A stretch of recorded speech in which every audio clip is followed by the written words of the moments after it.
ನಮಸ್ಕಾರ ಎಲ್ಲರಿಗೂ. ಬೆಳಗಿನ ಬ್ಯುಸಿ ಶೆಡ್ಯೂಲ್ ಅಲ್ಲಿ ಒಂದು ಇನ್ಸ್ಟೆಂಟ್ ಬ್ರೇಕ್ಫಾಸ್ಟ್ ರೆಸಿಪಿ, ಅದು ಇನ್ಸ್ಟೆಂಟ್ ನೀರ್ ದೋಸೆ ಅಥವಾ ಗವ್ನೆ ಅಕ್ಕಿಯನ್ನು ನೆನೆಸದೆ ಹೇಗೆ ಮಾಡೋದಂತ ನೋಡುವ. ಒಂದು ಮಿಕ್ಸಿಂಗ್ ಬೌಲ್ ಅಲ್ಲಿ 1 ಕಪ್ ಅಕ್ಕಿ ಹುಡಿ, ರೈಸ್ ಫ್ಲವರ್, ಅದು ಮಾರ್ಕೆಟ್ ಅಲ್ಲಿ ಸಿಗ್ತದಲ್ಲ ಅದೇ ನಿಮ್ಗೆ ಯೂಸ್ ಮಾಡಬಹುದು.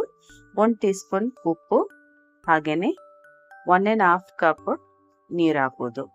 ಬ್ಯಾಟರ್ ಕನ್ಸಿಸ್ಟೆನ್ಸಿ ತೆಳುವಾಗಿ ಇರಬೇಕು, ಅಂದ್ರೆ ವಾಟರಿ ಇರಬೇಕು. ಅದಕ್ಕಾಗಿ ಮೊದಲು ನಾವು 1.5 ಕಪ್ ನೀರು ಹಾಕ್ಬೋದು, ಆಮೇಲೆ ಬೇಕಾದ್ರೆ ಎಕ್ಸ್ಟ್ರಾ ನೀರು ಹಾಕ್ಬಹುದು.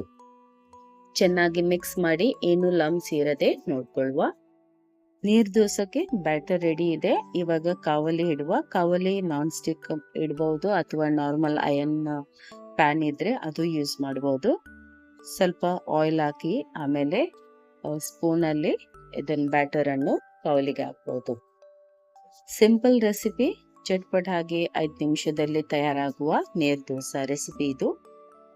ಬೆಳಿಗ್ಗೆ ಏಳುವಾಗ ಲೇಟ್ ಆದ್ರೆ ಅಥವಾ ಮನೇಲಿ ಯಾರಾದ್ರೂ ಗೆಸ್ಟ್ ಬಂದ್ರೆ ಇನ್ಸ್ಟೆಂಟ್ ಆಗಿ 5 ನಿಮಿಷದಲ್ಲಿ ಈ ನೀರ್ ದೋಸೆ ರೆಸಿಪಿಯನ್ನು ನಿಮ್ಗೆ ಮನೆಯಲ್ಲಿ ತಯಾರಿಸಬಹುದು.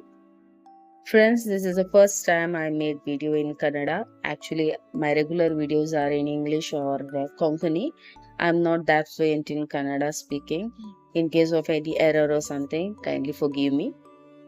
ಇವತ್ತಿನ ಈ ವಿಡಿಯೋ ನಿಮ್ಗೆ ಇಷ್ಟ ಆದ್ರೆ ದಯವಿಟ್ಟು ಲೈಕ್ ಬಟನ್ಗೆ ಕ್ಲಿಕ್ ಮಾಡಿ, ಹಾಗೇನೆ ಈ ರೆಸಿಪಿ ಶೇರ್ ಮಾಡಿ. ನಿಮ್ಮ ಅಭಿಪ್ರಾಯ ನನಗೆ ಕಮೆಂಟ್ ಮುಖಾಂತರ ತಿಳಿಸಿ. ಹಾಗೇನೆ ನನ್ನ ಚಾನೆಲ್ಗೆ ಹೊಸಬ್ರಿದ್ರೆ ದಯವಿಟ್ಟು ಸಬ್ಸ್ಕ್ರೈಬ್ ಮಾಡಿ ನನಗೆ ಸಪೋರ್ಟ್ ಮಾಡಿ. See you in next video. Till then, take care. God bless. Kavita.